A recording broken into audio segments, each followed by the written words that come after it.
Hello students. इसके पहले वाले टर्न पे हम लोगों ने इनर्शिया पढ़ा था।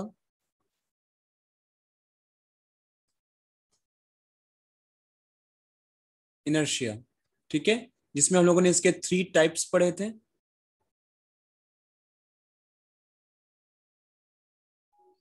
Inertia of rest,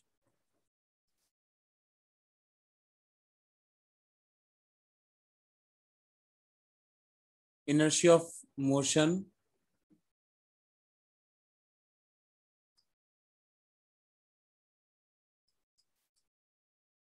and inertia of direction.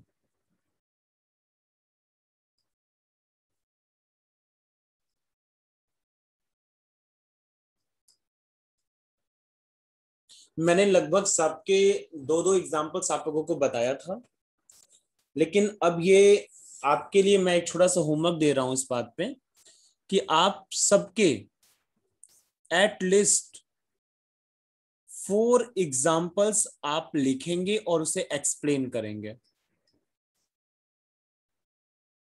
Of each. मतलब टोटल 12 एग्जांपल्स हो जाएंगे। 4 इनर्शिया ऑफ रेस्ट का, 4 इनर्शिया ऑफ मोशन का और 4 इनर्शिया ऑफ डायरेक्शन का, और उसे आप एक्सप्लेन भी करेंगे। ठीक है, इसके लिए आप चाहे तो अपने बुक की हेल्प ले सकते हैं। उसके कुछ एग्जांपल्स को अच्छे से पढ़िए और देखिए कि कैसे एक्सप्लेन किया गया है।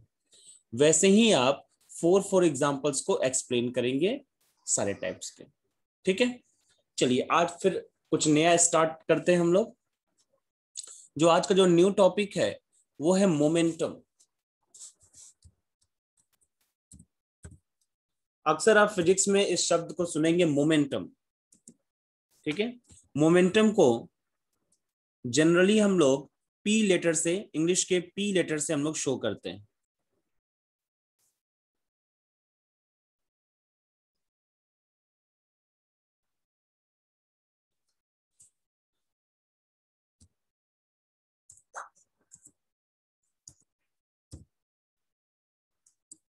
ठीक है, आइए इसको एक्सप्लेन करते हैं हम लोग। पहले समझ लीजिए कि मोमेंटम से पहले मैं आपको कुछ एग्जांपल्स बता रहा हूं। ठीक है, एक एग्जांपल हम आपको समझाते हैं, एक कहानी कह लीजिए कि एक कहानी हम आपको सुनाते हैं और उसको आप समझिए। चलो एग्जांपल समझा जाए छोटा सा। जैसे यहां पर एक आदमी है। चलिए एक आदमी बना लेते हैं।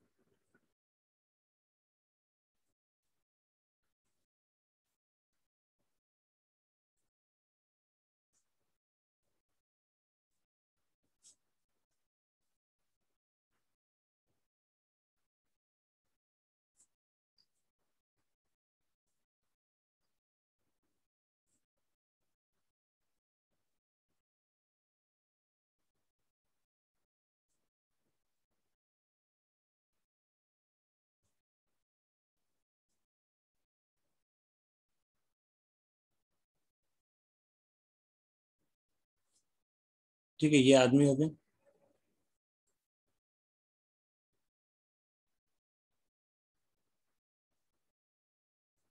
ठीक है, अब यहां पर 2 फुटबॉल हैं।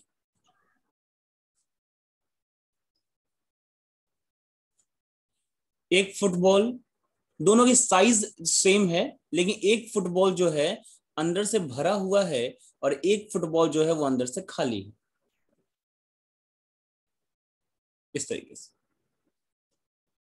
इसका फुटबॉल का नाम ए मान लीजिए और इस फुटबॉल का नाम बी मान लीजिए।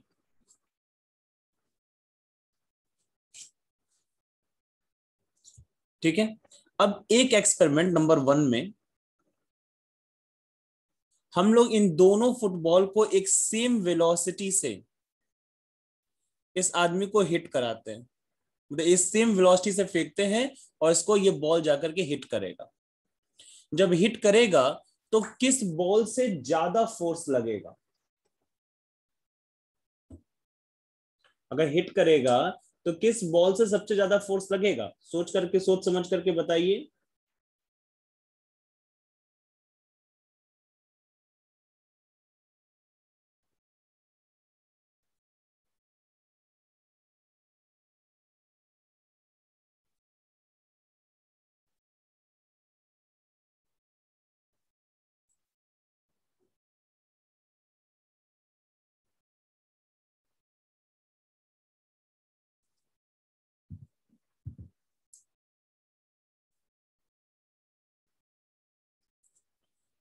तो यानी कि बी वाले से हमें ज्यादा चोट लगेगी। तो एक बात समझ में आ गया कि इस आदमी को जो ये बॉल हिट कर रहा है, तो वो फैक्टर जो है वो मास पर डिपेंड कर रहा है। ठीक है, कि जिस बॉडी का मास ज्यादा है उस बॉडी से ज्यादा इफेक्ट फील होगा। ठीक है, आपने लोग भी यही सोच करके बोले होंगे कि बी जो है अंदर से पूरा भरा हुआ है तो उसका मास ज्यादा होगा, इसलिए वो ज्यादा इफेक्ट क्रिएट किया है। ठीक है, सही बात है। अब क्या करें, हम लोग एक दूसरा एग्जांपल सोचें।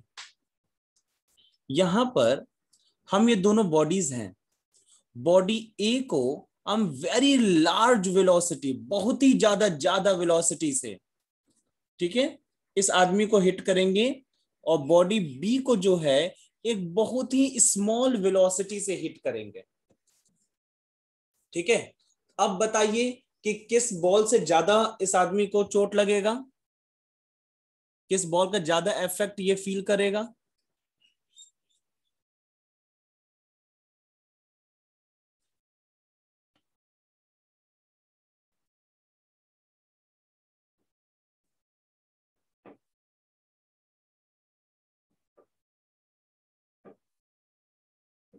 ए का ना, ठीक है, ये इसलिए क्योंकि ए की वेलोसिटी बहुत ज्यादा है ना। जैसे कि एक वो एग्जांपल ले लीजिए, मान ये एग्जांपल आप कंफ्यूज हो रहा है तो वो गन और बुलेट का एग्जांपल ले लीजिए। ठीक है, तो आप बताइए बुलेट से आपको ज्यादा हिट होगा कि गन कोई चला करके फेंक देगा तब आपको ज्यादा चोट लगेगा? बुलेट से लगेगा ना, क्योंकि बुलेट की वेलोसिटी बहुत ज्यादा होती है इसीलिए। तो यानी कि ये जो इफेक्ट ये फील कर रहा है ये मास के साथ साथ वेलोसिटी पर भी डिपेंड कर रहा है। तो अगर इन दोनों को कंबाइन कर दें तो हमें जो क्वांटिटी मिलती है उसको बोलते हैं मोमेंटम। ठीक है, जो क्वांटिटी हम लोगों को मिलती है उसको बोलते हैं हम लोग मोमेंटम। ठीक है, जो कि मास और वेलोसिटी दोनों की इफेक्ट को अगर कंबाइन कर दे हम लोग तो जो मिला क्वांटिटी उसको बोलेंगे हम लोग मोमेंटम। ठीक है, तो यहां से अगर आपसे पूछा जाए व्हाट इज मोमेंटम, तो आप लिख सकते हो it is defined as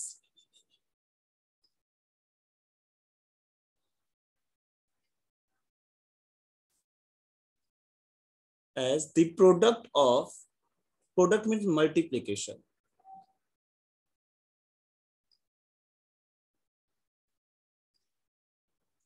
product of mass and velocity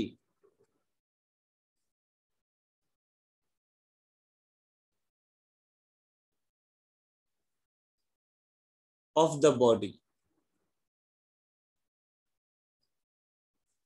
that is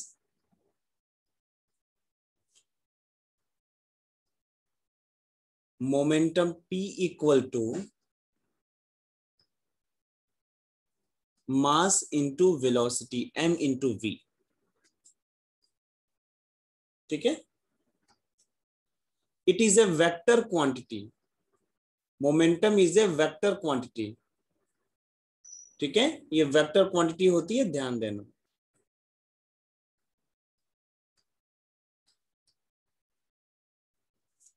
What will be the SI unit?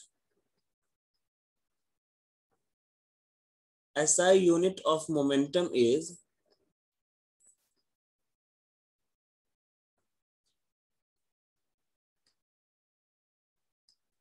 देखो मास का क्या हो जाएगा केजी हो जाएगा, और वेलोसिटी का क्या हो जाएगा मीटर पर सेकंड, तो हो जाएगा ये केजी मीटर पर सेकंड।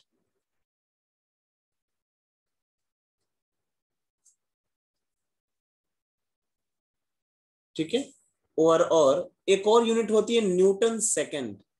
ये हम आपको अभी आगे जब न्यूटन लॉज ऑफ मोशन पढ़ाएंगे तो उसमें आपको समझाएंगे कि न्यूटन सेकंड इसकी यूनिट किस तरीके से आ जाती है।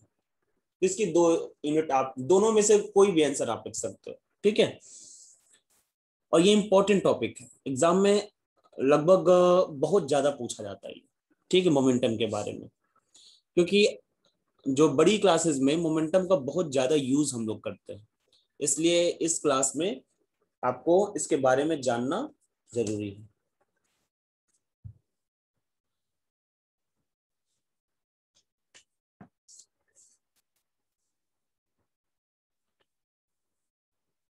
ठीक है, सीजीएस यूनिट इसका क्या हो जाएगा?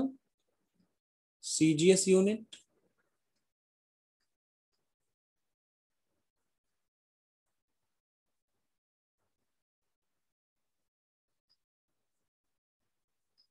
सीजीएस यूनिट मास का यूनिट ग्राम हो जाएगा और वेलोसिटी की यूनिट सेंटीमीटर पर सेकंड हो जाएगा।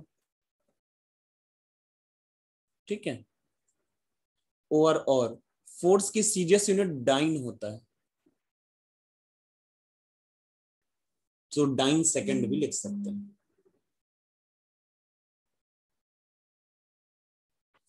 सेकंड बहुत अच्छी यूनिट है, सेकंड किसी भी यूनिट में कन्वर्ट वो मतलब हमेशा सेकंड ही रहता है, उसकी कोई दूसरी यूनिट नहीं आती है सामने।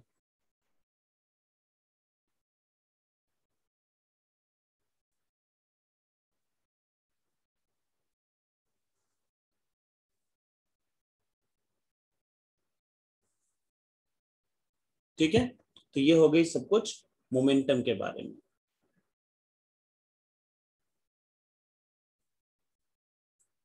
चलिए कुछ क्वेश्चन सॉल्व करते हैं मोमेंटम पर। क्वेश्चन 1 है, a body of mass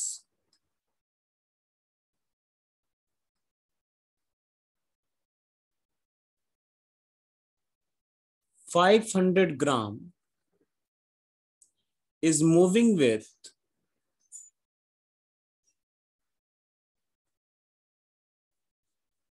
20 meter per second velocity.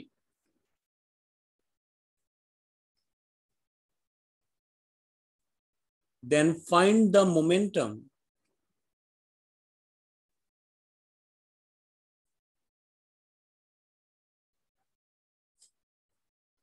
of the body.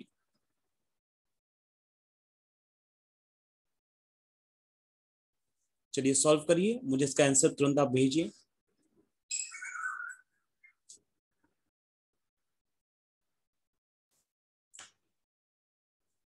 जैसा कि मैं आपको हमेशा बोलता हूं कि सबसे पहले किसी भी कैलकुलेशन को करने से पहले आपको उसमें गिवन डेटा को एसआई यूनिट में कन्वर्ट करना है। तो what is the given data? Mass equal to 500 gram equal to 0.5 KG. ठीक है, केजी एसआई यूनिट है ना, सबसे पहले केजी में कन्वर्ट कर लेंगे। v is 20 metre per second, already SI unit में है तो कोई जरूरत नहीं है। Now we will write the formula, momentum is equal to p equal to m into v। ठीक है, तो put the value m equal to 0.5 and v equal to 20. It will give you the 10. And what is the unit of momentum? Is kg meter per second. So this will be your answer.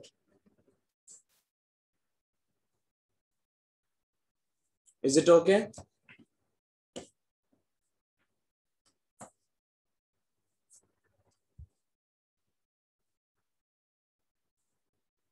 Now the next question is,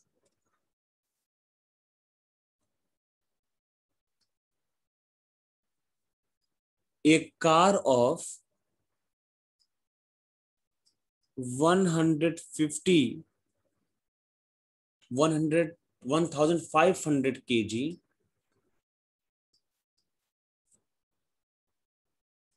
is moving with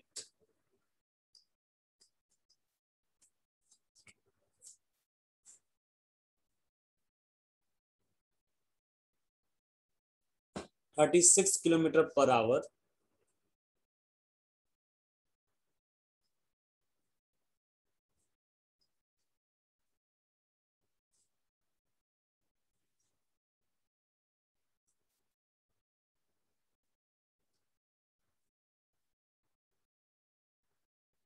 Accelerates to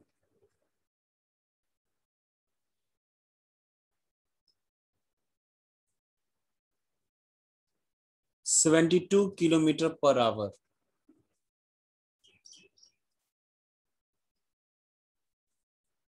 find the change in momentum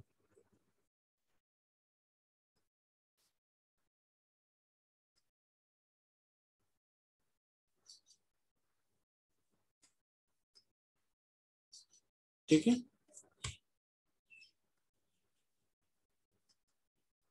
देखो एक छोटा सा hint कर देते हैं। Change in momentum का मतलब होता है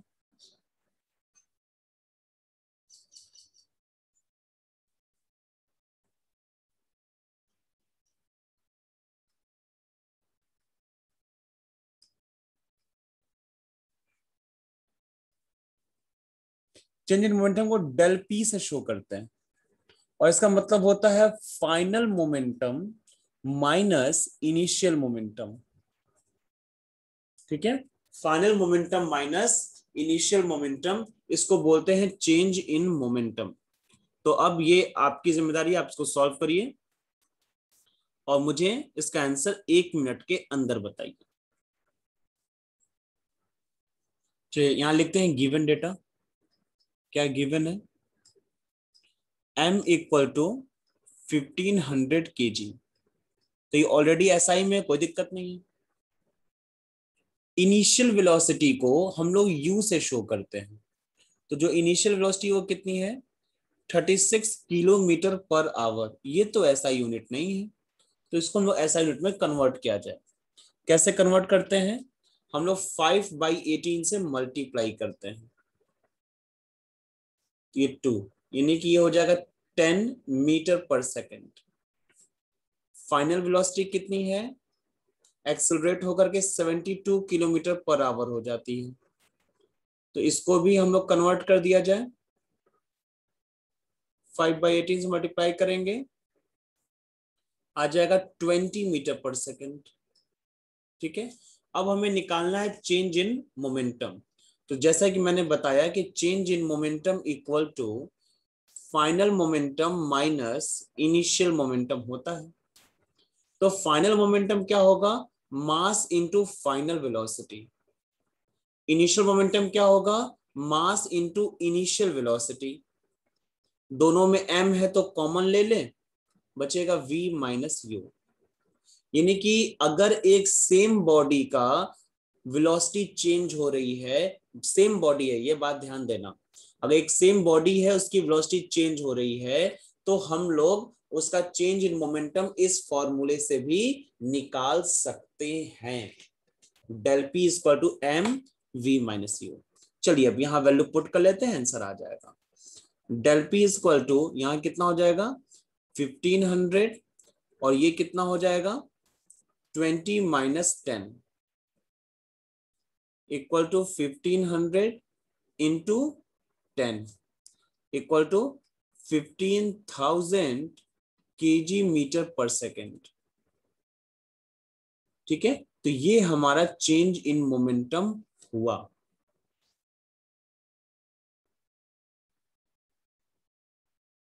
ठीक है, अब देखो इसी में एक क्वेश्चन को बढ़ा सकता है।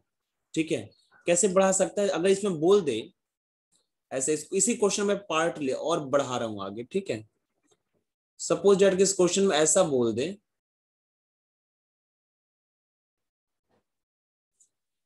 ऐसे, if the time taken to change the velocity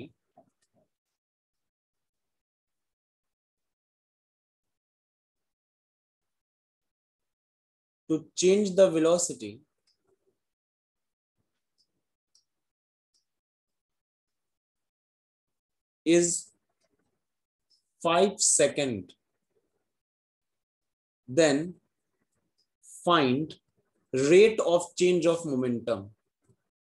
Then find rate of change of momentum.